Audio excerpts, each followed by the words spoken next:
अस्सलाम वालेकुम, welcome to my channel एमन वॉइस। और तमाम वीडियोस और अपडेट्स के लिए एमन वॉइस को सब्सक्राइब करके बेल नोटिफिकेशन को ऑन कर दें। आज मेरा हॉस्टल में पहला दिन था। मेरी रूम पार्टनर का नेम जोया था। जोया बड़े घर की लड़की थी, इसलिए उसका सर गरूर से बहुत ऊंचा था। उसने मुझे अपने नेम के अलावा कुछ बताया ही नहीं था। फिर मैंने भी उससे कुछ ज्यादा पूछने की कोशिश नहीं की। रात की 11 बज चुके थे। जोया हेडफोन्स पर शायद इंग्लिश सॉन्ग सुन रही थी, क्योंकि हर थोड़ी देर बाद माई लव गुनगुना रही थी। मेरी जिंदगी में हॉस्टल का नया एक्सपीरियंस था, इसलिए मुझ पर डर और बेचैनी की काफ़ी कैफियत तारी थी। मैंने दिल बहलाने के लिए बुक निकाल कर पढ़ना शुरू कर दी।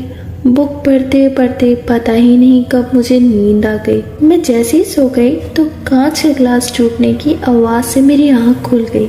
मैंने जोया को देखा तो वो घोड़े गधे बेचकर आराम से सो रही थी। मैं अपना वहम समझ के वापस सो गई। कुछ 5 मिनट के बाद फिर से एक और ग्लास टूटने की आवाज़ आई। मैं घबराकर फौरन उठ गई। जोया ने दूसरी तरफ करवट ली हुई थी, इसलिए मुझे उसका चेहरा नजर नहीं आ रहा था।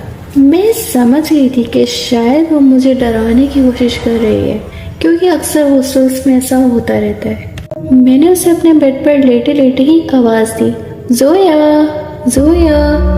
मुझे पता है तुम ये सब कुछ मुझे डराने के लिए ही कर रही हो ना। लेकिन उसने कोई जवाब ही नहीं दिया और वो खर्राटे लेने लगी।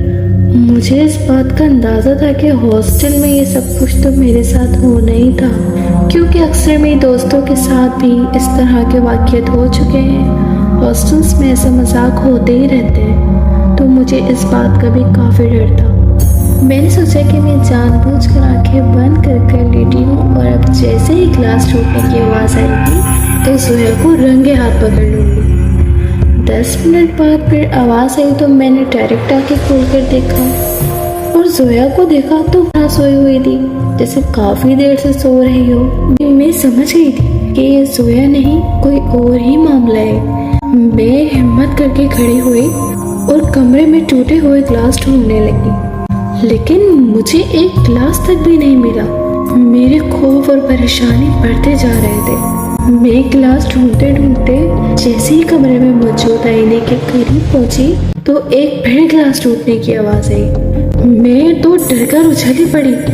कुछ वक्फे से आईने के अंदर से गिलास टूटने की आवाज़ें आती रही। मेरा रंग खौफ की वजह से सफ़ेद पड़ चुका था। अगर थोड़ी देर तक और आवाज़ें आती तो शायद मेरा दिल फट जाता। मैंने फौरन जोया को उठाया, लेकिन जोया को जैसे ही जगाने पहुंची तो उसका चेहरा पूरा खून से लथपथ था और वो मुर्दा पड़ी थी। मेरी तो बस रूह परवास करने वाली थी। मैंने बड़ी मुश्किल से अपने आप को संभाला और कमरे का दरवाज़ा खोलकर बाहर भागी। जैसे ही मैं बाहर भागी तो एक नकाबपोश आदमी बड़ा सा खंजर लेकर मेरे पीछे भागने लगा।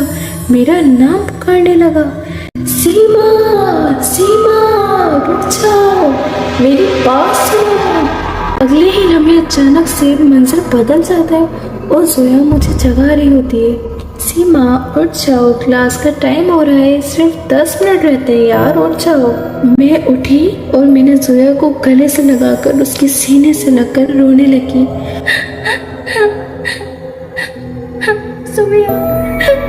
और मैंने उसे पूरा ख्वाब सुनाया जो मैंने रात को देखा था। जोया मुझ पर हंसने लगी, लेकिन मैंने ये फैसला कर लिया था कि ये मेरा हॉस्टल में पहला और आखिरी दिन है। ये वाक़या मैं कभी ज़िंदगी में नहीं भूल सकती। ये वाक़या आज भी मेरे दिल में है और आज भी जब भी मैं ये कहानी याद करती हूँ तो डर से मेरे रोंगटे खड़े हो जाते हैं। मैं इस वाक़ये को कभी नहीं भूल सकती। जिन्होंने अभी तक हमारे चैनल को सब्सक्राइब नहीं किया, काइंडली वो हमारे चैनल को सब्सक्राइब करके बेल नोटिफिकेशन को ऑन कर दें।